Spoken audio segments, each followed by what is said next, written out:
Blog Talk Radio.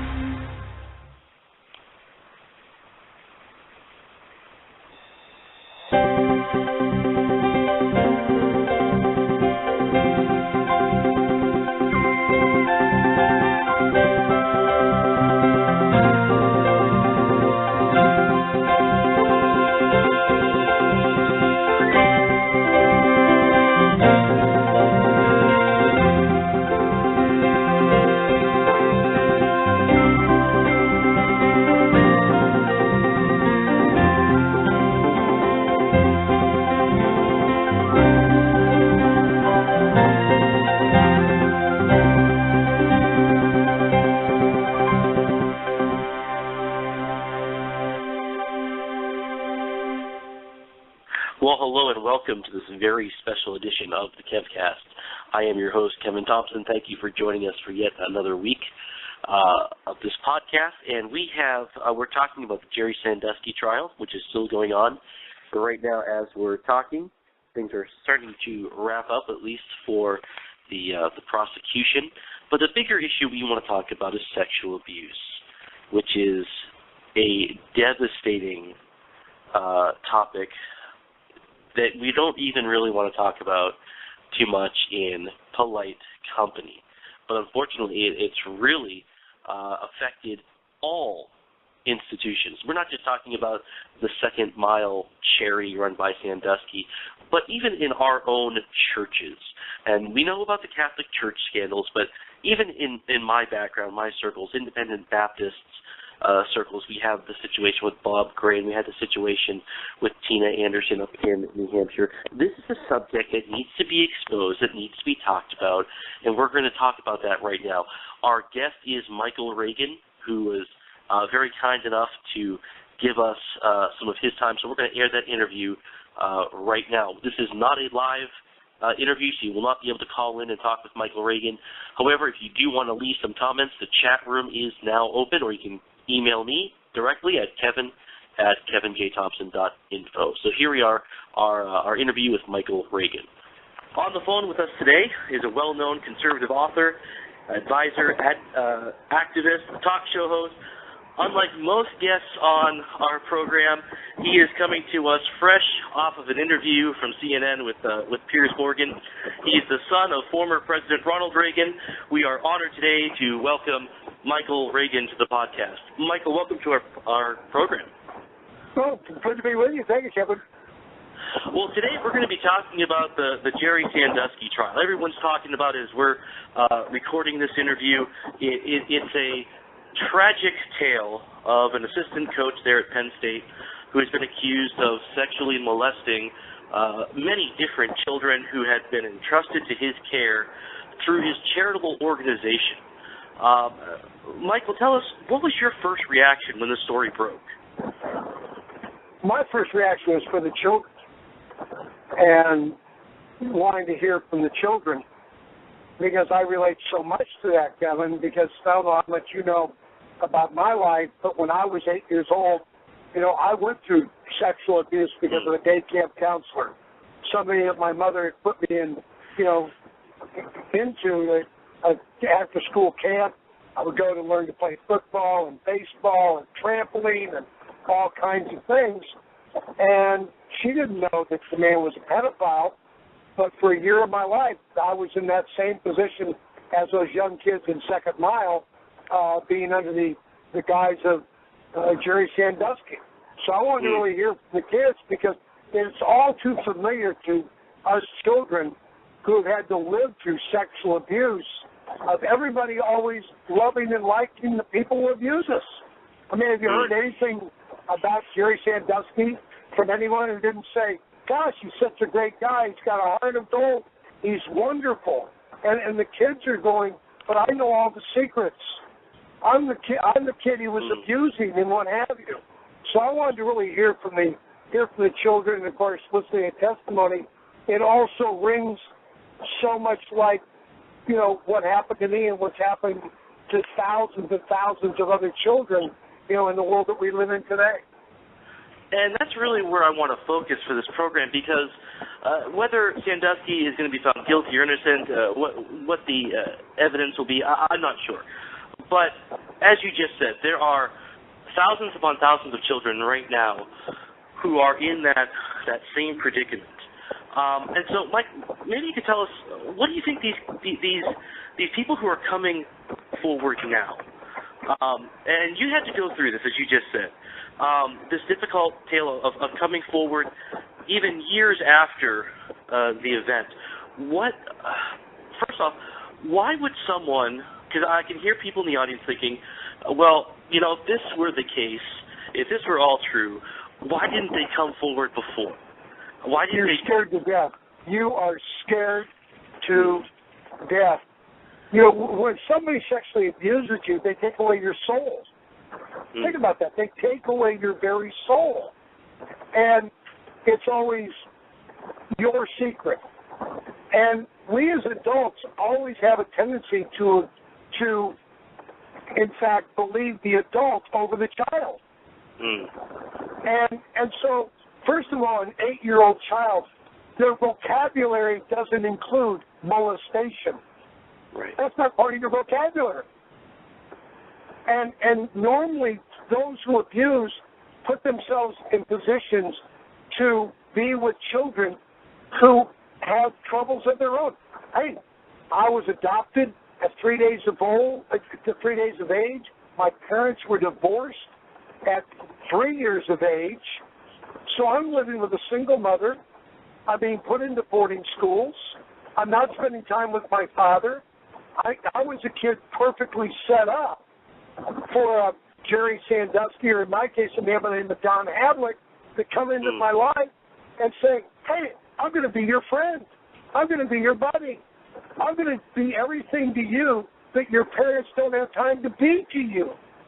And think about doing that with a child. And the child becomes, in fact, a friend to that person, because that person's giving the child what parents sometimes don't give. And then they take advantage of you. And your soul is ripped from you. Absolutely ripped from you. Now, in my case, the man who sexually abused me took me to the Santa Monica Mountains, Kevin, and he had me take my clothes off, and he took photographs of me. And then a few days later had me develop the photographs, and then touched me on my right shoulder and said, wouldn't your mother like to have a copy? I didn't tell my parents until 1987 what happened to me. I didn't tell my father I loved him until 1991. Wow. Mike, what advice do you have for kids who are in this situation? Well, let's back this up for a second. What do you say to the parent? It never, it's unfortunate in the world we live in, Kevin. You have institutions that protect the molester or the molesting. You have the institution of the church protecting the priest, the institution of the university protecting the coach. But the worst institution of all that protects the abuser over the abused is the institution of the family. I wrote in a book a few years ago, my book Twice Adopted, about protecting Uncle Charlie. We have a tendency to always protect the abuser over the abused. I can't tell you how many kids I've talked to in my life where it's been Uncle Charlie, it's been Granddad, whomever, that's abused them. I mean, look at the case that we're listening to at Sandusky. You find out that his wife was upstairs while her husband was downstairs at a waterbed with the kids. It's a wife who says, I don't want to believe what's going on downstairs. So to me, it didn't happen. And this is what happens all too often. So who does the child tell? The wife, who's not going to believe this would happen, that her husband would do this? Who does the child tell? And you do.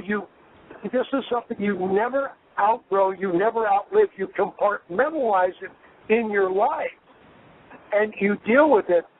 But like in my case, one thing people don't think about, Kevin, is your sexuality. When a man does this to a young boy at 8 to 12 years of age, their whole it's at that time in their life they're finding out, am I a little boy? Am I going to be a man? And this is done to them. And you change their whole dynamic. Because, like with me and others, am I going to be seen as homosexual?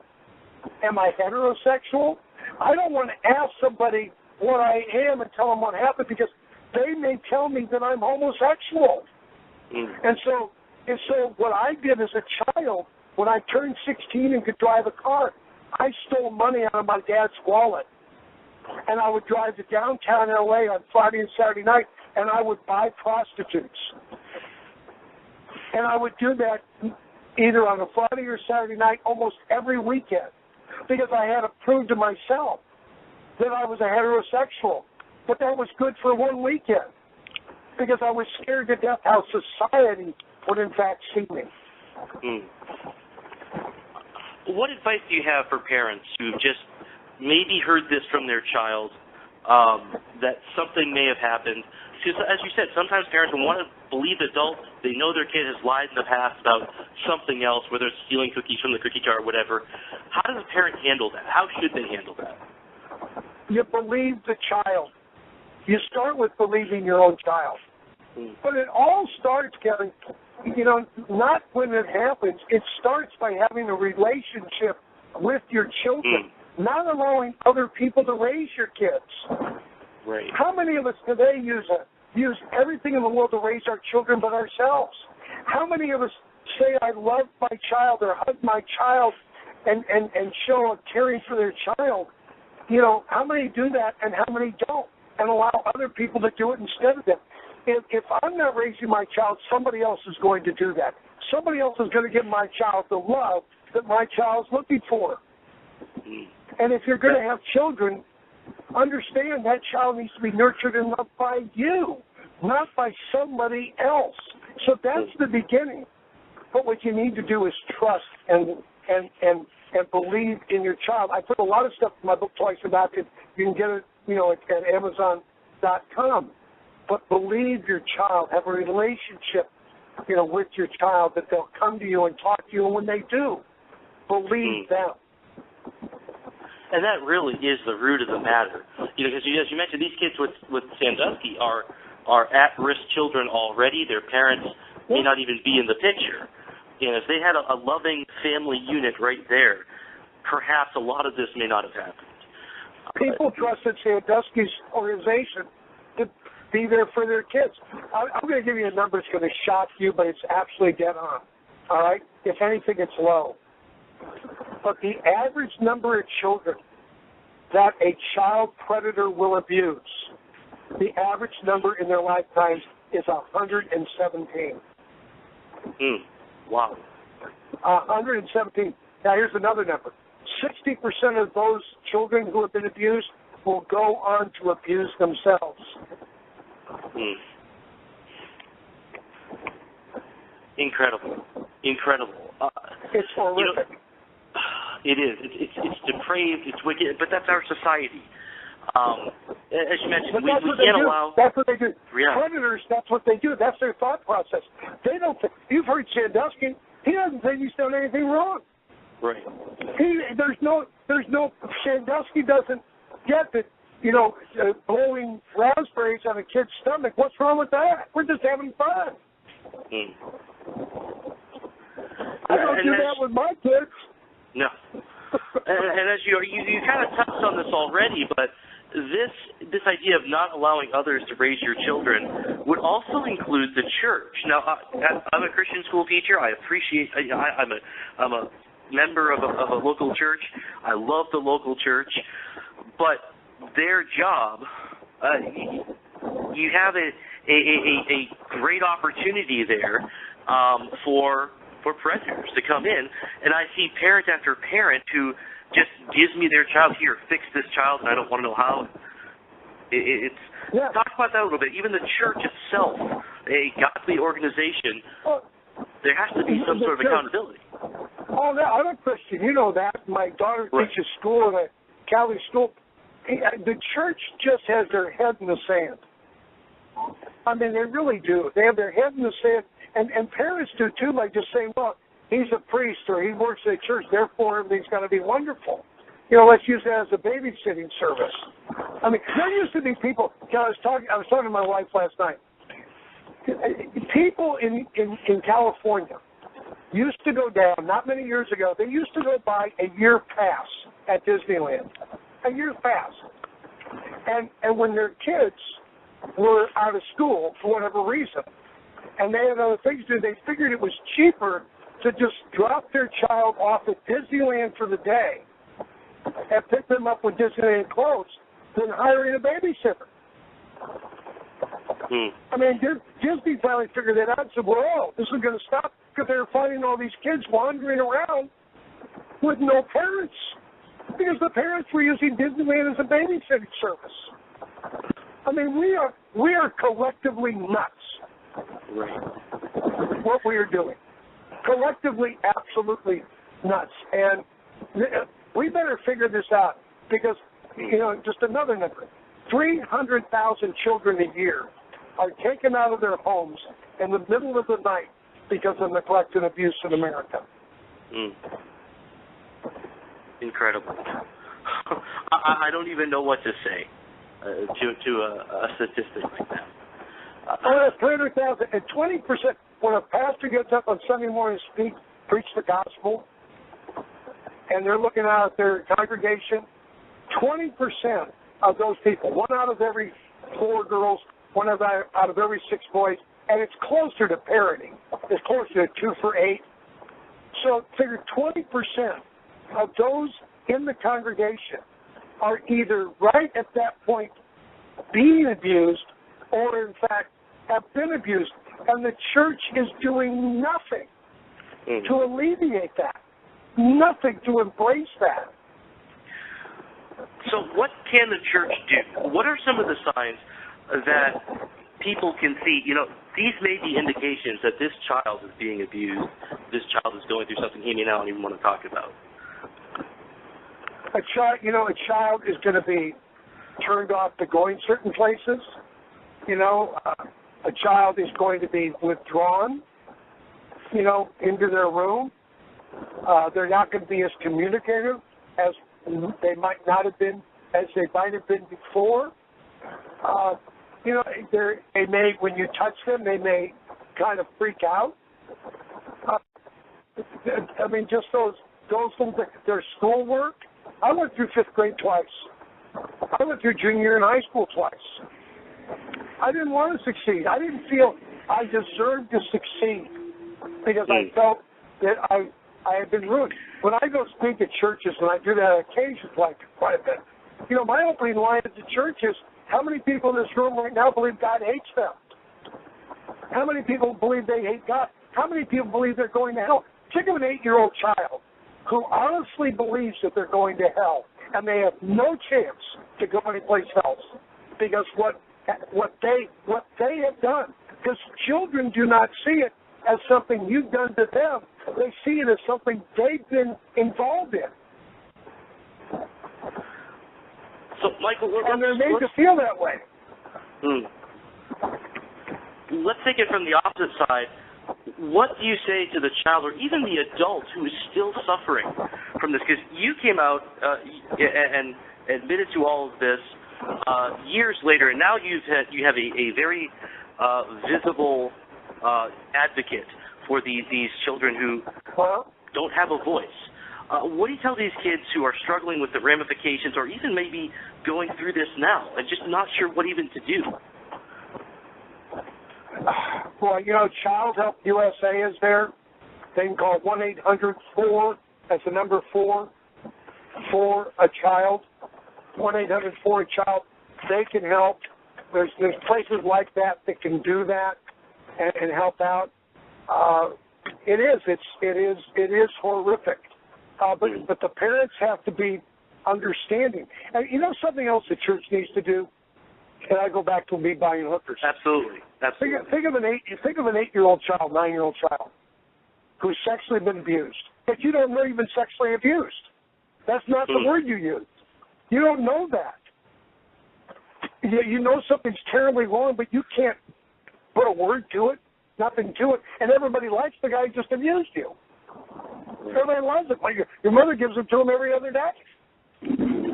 But I go to church, what do I learn? Church tells me homosexuals are going to hell. Is that what church tells you? Pretty much. So you're 8, 9 years old sitting in church, listening to homosexuals, in fact, God doesn't like that, and for that you're going to hell. So guess what? Now who are you going to tell? Somebody in church that you had a man touch you? You're not going to say that for fear they're going to think that you're homosexual and you're going out. You're not going to tell your mother because your mother's a very strong Christian, a very strong Catholic. My God, you're not going to do that. And so you don't tell. And so what happens is the church, ultimately through their teachings, and I'm not saying they're wrong, but they have to be understanding, through their teachings, actually chase children who have been sexually abused as children when they become adults, chase them into the homosexual lifestyle because they find out if anybody finds out what's happened to me, I will find in the homosexual lifestyle people will embrace me. In the heterosexual lifestyle, they may shun me. And so you're chased into the homosexual lifestyle. How many people have come out of the homosexual lifestyle? Every single one of them has said, I was abused as a child. That's I had never thought of that, and wow, that's a fascinating. What I try to do, Kevin, when I speak to groups and speak, is, and when I wrote the book twice it happened, I try to show you the issue through the eyes of the child. We spend too much time looking at the issue through the eyes of the adult, and it's the eyes of the child you need to see it through. Well, we've got time for about one more question here, and I don't want to take up too much of your time, but at the same time, man, I feel like there's just so much good information that's getting out there, and this needs to be talked about more. Because this is one of those subjects you kind of don't even want to mention in good company. But it has to be. This has to be exposed. This is a horrific sin with devastating consequences that reach far beyond just a few years of one's early childhood, throughout their entire lives. And this needs to be addressed, whether it's the church house, or whether it's in Penn State, or whether it's at your local Christian school, or wherever. This has to be exposed. And I think we're starting to see more and more of it coming to light, which I think is, in one way, good, of course, in the other way, it's completely horrific to think what these children have gone through. But the situation at Penn State began with one man, another assistant coach, who happened to walk in on something he might not have even been sure of what it was, although it sounds like he knew for sure. When do you report a suspicion? Say, you walk, or you might see some of these characteristics you've talked about in a child. You have some people who are, I don't want to ruin this guy's reputation. What if I'm wrong? When do you report this? It's better just you report it. You report it to the police. You report it. Let them, in fact, deal with it. Are you going to be wrong sometimes? Yeah. But you're going to be right many more times on this issue. And, the child is... The child is for the rest of their lives are going to live with this burden and what have you. They need to know somebody's on their team. And what that coach saw, and he testified to it the other day.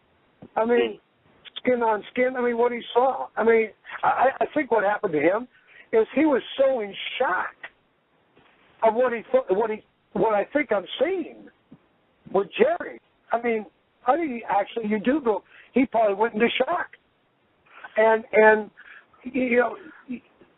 people need to know, as soon as you believe these things are going on, talk to your child and find out from your child and see if your child's forthcoming with it. And if you witness something of that nature, go to the police. Go to the police and turn that person in.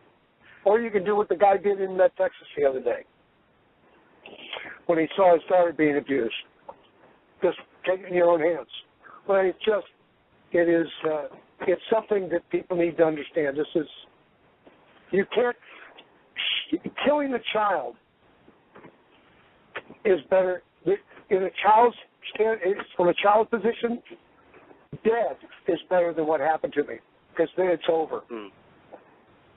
But when I wrote my first book on the outside looking in, somebody told me that the photographs, may come out on National Enquirer that this man took of me.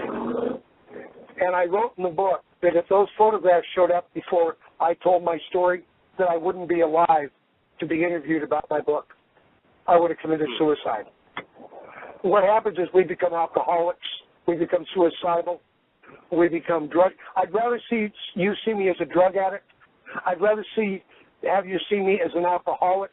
I'd rather have you see me as a bank robber than how I see myself. Because how I see myself is so horrific, absolutely horrific.